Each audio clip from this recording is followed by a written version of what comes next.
I'm Deshaun Today, Podcast Varsity Squad. This is Scott Ferguson. In this episode, bring you my really good friend from Alaska, Woodrie Burich. And Woodrie is with the Integrative Group, all about setting boundaries for yourself. I need so much help with that on a daily basis. My coach I work with really helps me set the boundaries, and Woodrie is a fantastic coach that it will help you get there. Her backstory is fantastic. She's lived a life of having to really learn to set the boundaries herself. So she's somebody that's actually did the work, walked the walk while she's talking the talk. She's out there helping the masses really set their boundaries so they can live life to their ultimate human potential. So I have 4 pages of notes here that I built into the show notes below. Or if you're on the website or anywhere else, any platform, then make sure you check out the show notes as well if you don't catch something, because that was really detailed. And also, if somebody who needs help setting boundaries, please let me put them in touch with Woodrie. Or if you maybe just like and subscribe to this, my clients, I guess they're kind of my client. No, they're not my clients, but my sponsors and affiliates really love that. So without further ado, here's my really good friend, Woodrie Burich from the Integration Group. Let's level up.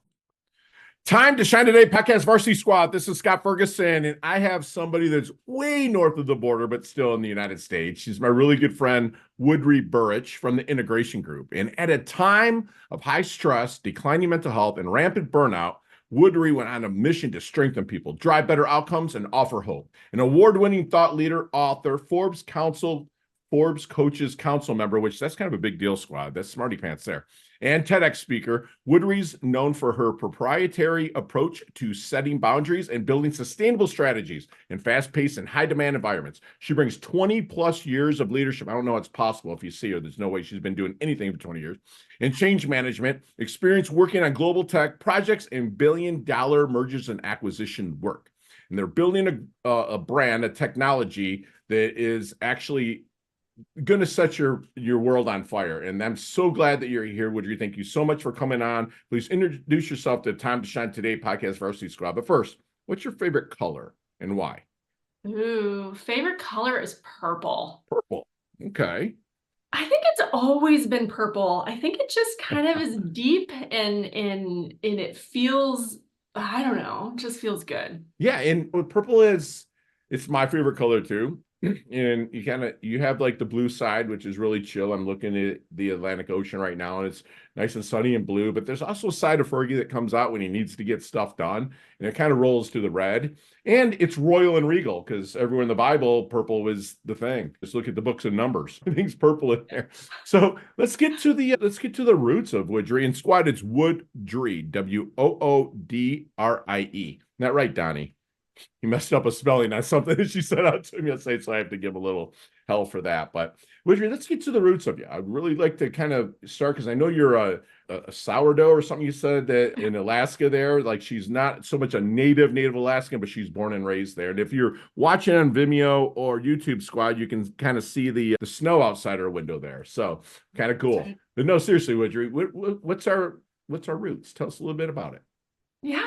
Yeah, thanks for the intro and thanks for having me. So I was born and raised in Alaska. It is snowing. It is April in Alaska and there's a little bit of snow still. But yeah, I really grew up here. My parents had their own business when I was really, really young. So I kind of grew up in this world of busyness and go, go, go mentality and entrepreneurship. And yeah, and when I went into the workforce, I hit the ground running and I really didn't know another approach besides just push and push harder. And so I was a driver and then I started having some chronic back pain and really dealing with some physical stuff at work. I think it was probably because I was working so many hours and just sitting at a desk all day, Okay. right? Like many of us do. And it really drove me on a path to try to find some really strong support tools for myself. Because what I kept finding was I would go outside of the work environment and I'd go to a yoga class to manage my back pain, or I would go to an exercise class so that I could get some movement. And I would feel great in that moment, but then I'd go back to work and it was just like a hamster on a wheel, go, go, go, go, go. Right. Right. And so I had to find tools that not only helped me physically, but mentally from a mindset perspective in my work environment so that I wasn't just always jumping from a moment of peace and bliss to a moment of just exhaustion. Wow. That's so I can't wait to dig into some of these tools that you use now because I'm first 90 minutes of my day are protocol heavy for me. 52 years old. I still compete in submission grappling, jiu-jitsu. Like I'm on the mats a lot of the mornings with 25, 30-year-olds that are trying to strangle the life out of me. And so I'm really protocol heavy for my first 90 minutes, all about me before I start serving others. But can you tell me like what kind of tools that you use to really kind of pull that mindset up, that which kind of led into probably your body follows within the mind. So let's dig in a little Yeah. bit. Yeah, I love, Scott, that you take that first hour and a half I'm in the selfish. morning for yourself. It's so vital, right? I mean, it's Yes. so vital to tend to ourselves. I think for me, some of the biggest tools that I've learned over the years is really just recognizing we pay a lot of lip service to this notion of tending to ourselves first. Mhm. Everybody knows the concept, like use the oxygen mask on yourself first and Sure. then put it on someone else, right? In order Yeah. to serve. And yet I don't feel like we really always have the opportunity to live that. Very And true. there's a big difference, right, between recognizing the need for it and then actually choosing to step into that space. Yes. Love it. And there's a lot of reasons for that, right? Some of it is mindset, some of it's in my control, and a lot of it is external structures that keep us stuck, Sure. right? If we look at wellness, for example, in the workplace, which is really the space that I plan, right? Work Okay. wellness within organizations, within teams, or for entrepreneurs. If we look at work wellness alone, it's a $50 billion industry a year, 50 billion, just work wellness, right? Just work Wow. wellness alone. And if we look at that and we see that how we've approached wellness historically is just at the individual level. It's not within the work structure piece. If we were going to fix it, we would have fixed it a long time Right. ago. But there's Yes. these structures that keep us stuck. It's the workload, it's the workflow, it's the client expectations, it's the expectations we set up front, all that other stuff that kind of keeps us stuck, if you will. Yeah. With with that being said, the mindset is kind of shifted around it. Like again, selfish, and I say that a lot of people are like, oh my gosh, you're selfish. But I love that you use the analogy with the oxygen masks and whatnot. But if you actually look selfish up in the dictionary, it's not a negative connotation to it. It's actually like taking care of yourself so you can be there to take care of others. If you're to really break it down, I mean, even I'm a Christian, okay, and even God even tells you take care of yourself. It's funny.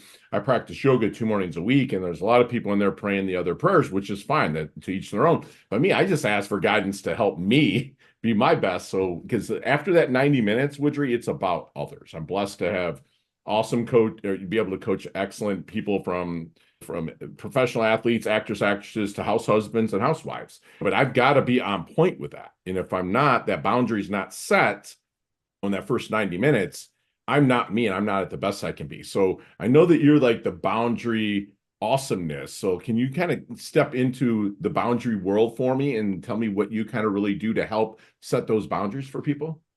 Yeah, absolutely, Scott. So, and I love what you just said there too, which is setting those boundaries, how much it actually serves you, right? When we look at the root of boundaries, there's so much to it, but when we really look at the root of what it provides us, it actually provides us deeper connection, connection to Wow. self and connection to other.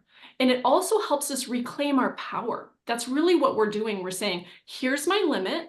Here's my boundary around that limit. This is how I'm going to tend to myself so that I can meet the needs of the moment. That's what I talk about a lot, right? Is how do we meet the needs of the moment? And I don't care if I'm at work and I'm heads down in Excel spreadsheets, Sure. or if I'm at home and I'm making peanut butter jelly sandwiches and the dog's going crazy and the kids are crying, right? Like it's all work. Sure. It It doesn't really is. matter where that is. You're serving Um, others that whole time. You Exactly. know? And so we're really meeting the needs of that moment.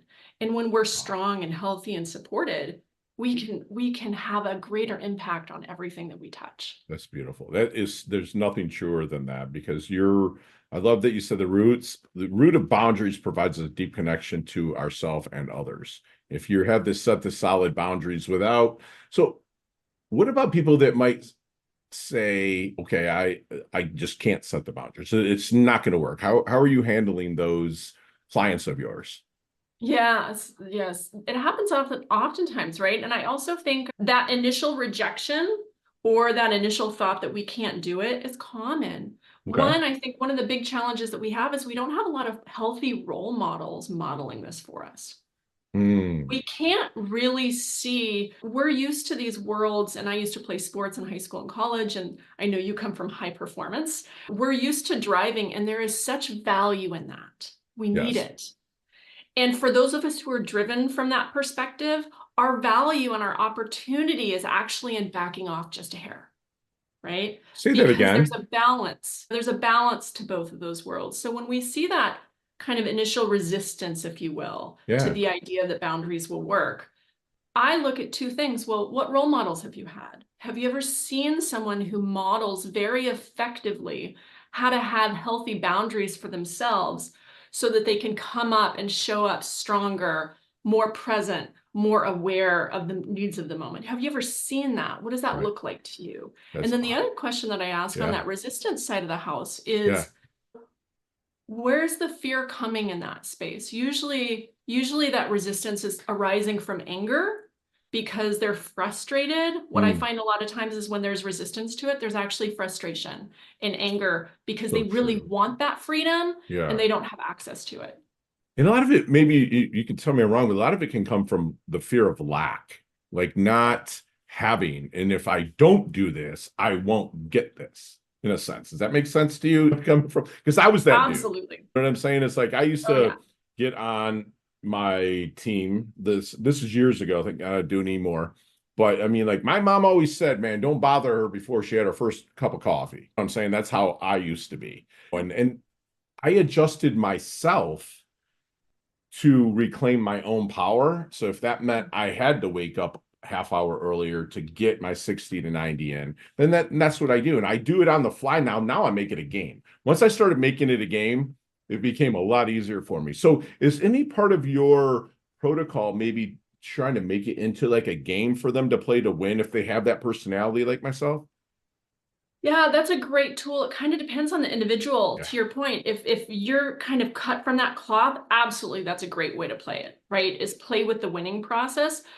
Yeah. At the root of boundaries, when you really get to the base root, right? Okay. We're talking about fear here. It's really about self-worth, Hmm. right? At one component, it's about self-worth. And the other is it's all about fear of what we're going to potentially, exactly what you're speaking about, what we're going to potentially lose if we don't do this. So you've got Okay. to work with that fear root. Yeah. And so that it differs for each individual, right? Some Right. people need to release into it fully, the Right. fear of the fall, right? And just Yeah. really jump in and dive. And that's a process. And I also am very clear with this, right? I oftentimes will tell people, don't go set a boundary right after this, being like, okay, I'm ready to go set boundaries in my work environment. And the next thing, especially as entrepreneurs, right? Your 5 clients just say, okay, we're done working with you. Love it. There is a process, there is a reality, there are outcomes that arise from the choices that we make. Right. And we also need to take a real hard look at what are our trend lines, right? If I'm moving a mile a minute and I'm always moving a mile a minute, well, is that how I want to move? I've talked to a lot of executives, talked to a lot of C-suites, I talked to a lot of entrepreneurs, and some of them work 65, 70-hour weeks and they want to. And I'm like, Right. great, no problem. Great, that's no problem at all. But Yeah. is that a conscious choice?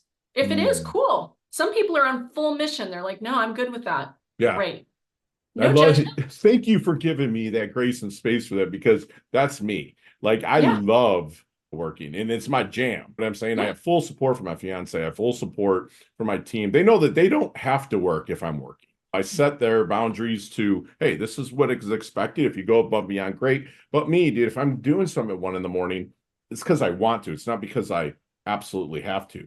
And what I love that I'm hearing about this, and squad, really listen in here, so that she is not cookie cutter.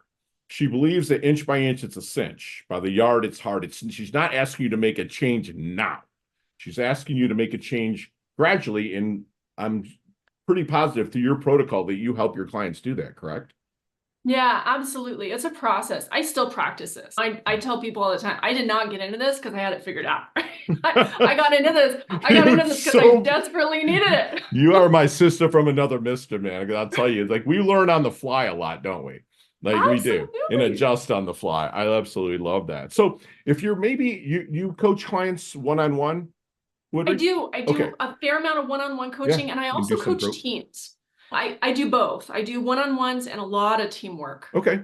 Awesome. So if you're in a one-on-one, maybe in that discovery conversation, making sure you're the right horse for the course for them, right? The right coach. Is there any secret sauce you don't mind sharing that maybe you can help them find and shine that light on their initial blind spot to get them going? Yeah. Oh, so good. I'm typically so in the moment with an individual. It Hmm. kind of goes on based on where it Yes. is. But my Yeah. initial thought is just, how you doing? Yeah. How Yeah. are things going? I think you Right? listen Like, with how your are they neck. really going? Say that again. I Sorry. think you listen with your neck. I think that I think your curiosity is a lot like mine, to where it's curiosity, right? That's Yeah. like you really are listening, not just but you're really locked into them, and that's a trait that I can even tell just off of our conversation. You were locked into us, and we were talking about Philippines and everything else. There was nothing else that mattered, and you were just looking. And it's funny, from a sports analogy, I look for the opening. Right? I'm looking, like, grow up playing them and stuff like that. And a lot of the people I'm blessed to coach, they have that back. So, and I'm able to do that. But maybe in that discovery conversation, Woodrie, is there any good question that you wish they would ask you but never do? Hmm. What's possible? Yes. Yeah, 100%. Because they wouldn't be with you. I'm sorry, they wouldn't be just saying, I mean, you're a great person. I'm sure you're great to hang out with, but they wouldn't be coming to you unless they wanted to know what could come of the situation, because you're charged good money and you're worth every millicent of it. But that's a fantastic, you hear that, squad. If you're starting to work with a coach, ask them seriously what is possible, no matter what genre of coaching that you're really going into with a coach. So what do you think makes a great coach? Hmm. I think first and foremost, it's the work we put into ourselves, Hmm. right? It's how we show up for ourselves. And then everything out of that arises, right? It's full circle back to where we started.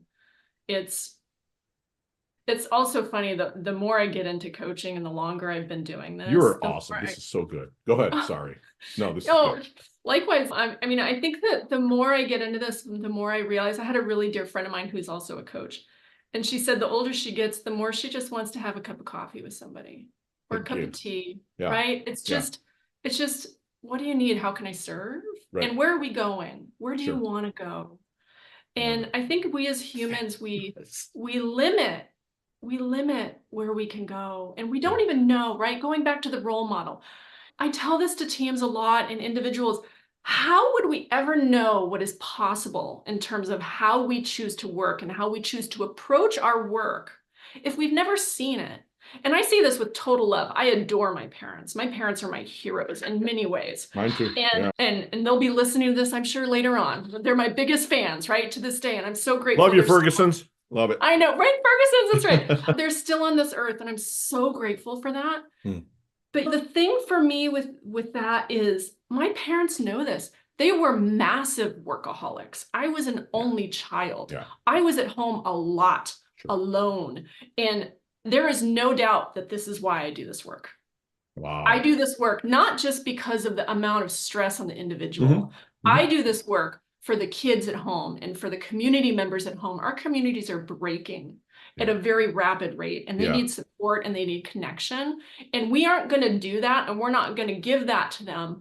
We're not going to be able to support our communities if we are exhausted, depleted, and drained at the end of every day. We can't do Sure. it. Yeah. It's hard to give back unless we, like you said, set those boundaries Mhm. to and protect your bandwidth. You only have so much Yeah. before you run out. And so what are some exercises that you really kind of maybe put them through with that are their bandwidth's running out? Like, they're coming to you and say, listen, at the end of the day, I don't have time for my kids. Like, I know that there's a lot more that goes into it under the surface, but is there any kind Oh, of, yeah. like, maybe examples that you might give to them? Sure. Three great examples. So the first one is build some awareness around what boundaries really are. The vast majority of us don't even know what a boundary is. We all kind of have this different idea or concept of it. we can't have an honest conversation about boundaries if we don't talk about limits as well. So a Mm, limit, just to give some base to that, and then I'll give two other pieces here in a minute. sure. Limits are really, it's that point that we can't go beyond. They're not good or bad. They're not right or wrong. They just are, right? A limit, we can't go beyond that. The boundary is what we put around the limit, all right? The boundary is what we put around the limit to keep that limit from being hit. And I'll just give an example. There's tons of limits. There's emotional limits, mental limits, physical limits, all sorts of limits. A great example of this is, let's say it's a Tuesday and it's a really, really crappy Tuesday. And I go through Tuesday and I'm back-to-back meetings. Wednesday rolls around, same thing. But at the end of my meeting on Wednesday, just before I head home, it erupts and there's some massive conflict. And I come home, it's not 7 o'clock by the time I walk in the door, dogs barking, kids are crying, dinner's not on the table because my partner's moved a mile a minute that day too, and Really? I lose it, Oh, right? That's me hitting my emotional limit. mm, Not right or wrong, not good or mm-mm. bad, but that's my emotional limit. I love it. Yeah, it's so And true. so next time, what I can do is I can recognize, oh, dog's tail is between his legs. Kids kind of look at me like, Mom, what just happened? Partner's really pissed, pardon my language, but Yeah. you know, and at the end of that, I kind of reflect and I'm like, oh, okay. That wasn't very skillful. What can I do next time? I can pull off the side of the road next time, Mm, right? I can pull off the side of the road and I can pause decompress. before I walk in the door when I have Yeah. 2 days in a row like that. Thank you. And Yeah. that's me setting my boundary, right, Yes. around that limit. Yeah. So if we don't understand boundaries and limits, we oftentimes we'll hit our limits and then set our boundaries. But if we understand boundaries and limits, we can set our boundaries before hitting our limits. That's And so yeah, good. That's so good. so that's the first thing. Sure. Get some language around boundaries and limits. Get some Yeah. understanding around it. And then the other two things, really simple, pause points. I'm a huge firm believer in pause points throughout the day. Strategic pause points are really needed for both individuals and teams, right? Strategic pause points. And Huge. then Yeah. whenever you can do that, it can be 2 minutes in between meetings. It can be, if you get really good at it, you only need a minute. And Yeah. then third piece after strategic pause points is really take a look at the workflow that you have. Mm, What's keeping you stuck? wow. Those three pieces are And really foundational. and I think that if you lock into these, oh, really lock into them, that you can have like almost kind of like a what I call my decompression time. When I pull in and I know that Susan's had a crazy day. When we're blessed, we're older, so it's like our kids are gone and stuff like that. But we also know that we've had our days. I'm not bringing my day into her. That's my boundary. Is my car is like where it ends. And I do have. It's funny that you say this because I do have two decompression confidants that we can text each other, call each other. We pick up too, just to kind of. Although there was one time that all three of us had the same issue, so it got a little weird. But I'm glad that you're telling them they give themselves grace and space and know what their boundaries and limits are, pause points in workflow. That's just beautiful, man. Thank you for saying that. And have you seen the movie Back to the Future? Yes, we Okay. watched it with my daughter recently. I love it. I love it. So it's going to be 50 or 40 years old like next year. Yeah, I was 12 when it came out. So it's crazy. So, but let's get that DeLorean with Marty McFly. Let's go back to the Double Deuce. Okay. The 22-year-old Woodrie. Okay. What kind of knowledge nuggets might you drop on her? Not so much to change anything because you have a beautiful family and everything, but maybe to help her shorten her learning curve and blast through maybe just a little bit quicker. I love that question. I think the first one is you have a lot more power than you realize you do. Yes. Unpack You that a little know, bit. yeah. So if you're good at your job, and I would say most of us are pretty good at our Mhm. job, right? Most of us are good at our job. You have more power. You have more choice than you ever realize. A lot of times we're externally trying to please. I know from my life, I spent a Mm, lot of my life trying to be a people pleaser, trying to be a boss pleaser, trying to make everybody happy, yeah. and at the complete expense of myself. And Right. what I did not know was that I was good at my job. And I could actually say no sometimes. And I have a funny story around this Please if I can tell it. go there. So when I remember this very distinctly, so when I was in my 20s, I my husband and I at the time I decided to quit my job, but we had planned this trip afterwards. So I knew we planned a really long trip actually. So I was quitting and then we were going to go do this little rendezvous. But because of that, I had about a 6-month time period where I knew I was going to quit and I didn't say a word to anyone. I was silent on it. So this is what's fascinating. When you It was say almost like anyone? not well, besides my parents. My Okay, parents gotcha. knew. Okay. And family knew, but nobody at work. And my Got work was understood. kind of like and I know there's some arguments now not to say work family, but I That's don't true know. For though. I me, mean, yeah, I have yeah, mine. Absolutely. absolutely made close people. So my point is, as I slowly got to that point, the pressure was releasing internally. And I started backing off because I knew deep down I was going to work. Now, keep in mind, I was working 60, 65-hour weeks Sure. consistently. So my version of backing off was like 50. But here's the funny thing. I got better at my job as that happened. And that blew me away. I was like, wait a second, how Knowing am you're I gonna getting quit, you better? got better. Yeah. Because what was happening for me, remember how I was telling we got to kind of know who we are, right? Mm-hmm. I'm a driver. I've always been a High D. driver, Yeah, absolutely. right? Yeah. So I know my value is in backing off, but I've only learned that through that process and experience. Wow. At the time when in essence, what was happening for me was I was backing off. Mm. And it was kind of surprising me. I was like, how is this happening? I'm getting better. I'm driving more sales. Like all this stuff was just arising because I was backing off. Right. And it took me a lot of years to recognize that. And that's my point is recognize your power, recognize you're better than you recognize you are sometimes.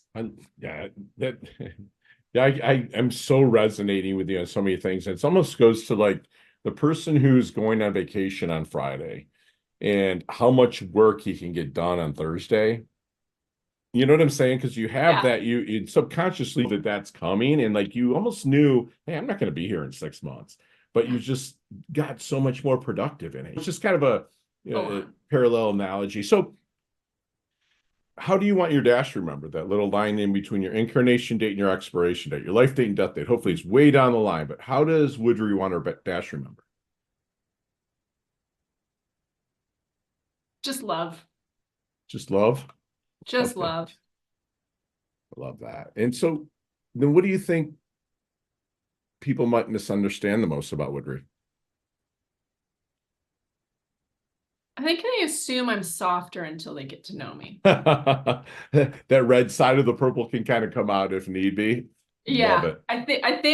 I think a lot of times how this work has been approached is it's always through that lens of soft and wellness. Mm, But when you get to the root of this, it's expressing your full truth. 100%.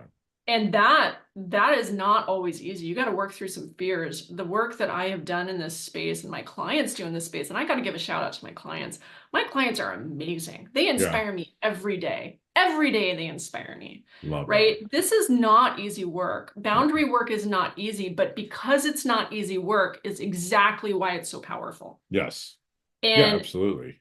and so that's I think what is oftentimes there's kind of this softness, but underneath that there's a lot of power. There's a drive. Yeah, Mhm. absolutely. Because you're passionate. Again, you're spreading so much love and passion.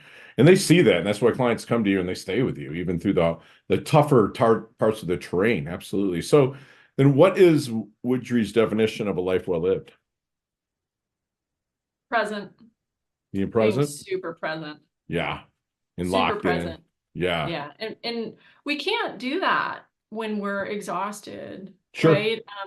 We really can't. And I'm when we look at focus and attention right now, and Hmm. I'm reading this book that I'm really digging right now. I don't know if you're familiar with it. Actually, it's funny. I've got it on my desk right here. Yeah. Go figure. Stolen focus. I've heard of it. I But haven't dug into it yeah, yet, though. No. it's Stolen Focus by Hmm. Johann Hari, or I don't know if I'm pronouncing his last name right, but it's fantastic. And I just think attention and focus, we're just so pressed for time. Mm, It feels like we've entered this new era, if you will, of almost forgetting ourselves and everyone around us with our right. smartphones and our notifications and da da da da da da, right? Yeah, for me, it's all about being present so you can be there. Yeah, I love that. And so many times it's like even with some of my coaching clients, I mean, I'm telling it because I coach from a place of neutrality, right? Mhm. Where if I'm blessed to coach somebody in person, I put them in the driver's seat of their car, right? And I sit in the car with them and I say, listen, this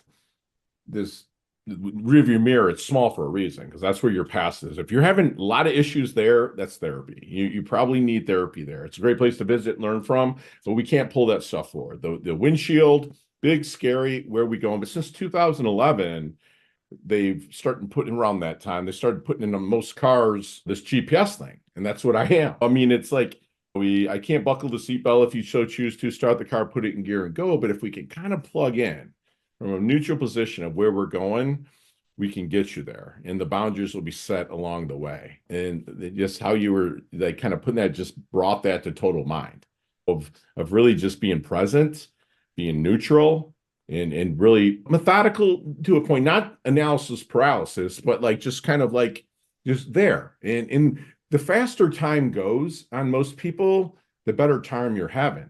So like old Ferris Bueller said, another John Hughes film says, listen, you better slow down a minute because life just kind of flies by. Stop and look. Because if you're having bad times, time goes slow. You're like, shit, man, it's never going to end, right? But if you're having a good time, it flies by. So I always tell them strive for a good time, but stay neutral enough to be like, listen, we're going to actually enjoy this as well. I love that. Love, love, love Yeah. it. Yeah, And you're making me think I had a coach or someone tell me go to where the juice is, yeah, right? I think of like 100%. kids. Kids are experts at this, right? You Mm, watch little ones, they know exactly what. Give me the cookie, I want the cookie, right? yeah. Like, I mean, we are born go. salespeople, right? We're Yeah. born. I mean, when your child cries and you don't feed him or her, dude, they're going to keep selling you until they get fed, right? Yeah. And we're told no an average of 135,000 times by the time we're 13. So no wonder we get that negative connotation that settles in. You know what I'm saying? So yeah, we were born salesmen, and we just got like people like you and I, we kind of revert them back to being able to be. It's okay to ask, and you basically like what Leah Woodford would say, get your asking gear, right? It's okay to Yeah. ask for the help. I love it. Time to Shine Today podcast Varsity Squad. We are back, and Woodrie, I hope to meet with you one day. You never know, because Susan and I have talked about going up into Alaska. And actually, you can see Juno Beach. This is actually kind of named after Juno, spelled differently up there. It's kind of where we live. But and I kind of wore it for you. Anyways, Nice, thank you. um, but we might meet, have a cup of coffee, and talk about some of these questions in 15, 20 minutes. But today you have 5 seconds with no explanations. And I promise you they can all be answered that way. You ready to level Okay, up? ready? Here we go. All right, Woodrie, what is the best leveling up advice you've ever received? Say thank you. Yes. Share one of your personal habits that contributes to your success. Self-compassion. Yes. You see me kind of like walking down the street, you're like, yeah, or at a networking event or anywhere, and Fergie looks like he's in his doldrums a little bit. What book might you hand me to level me up? Get me out of a funk.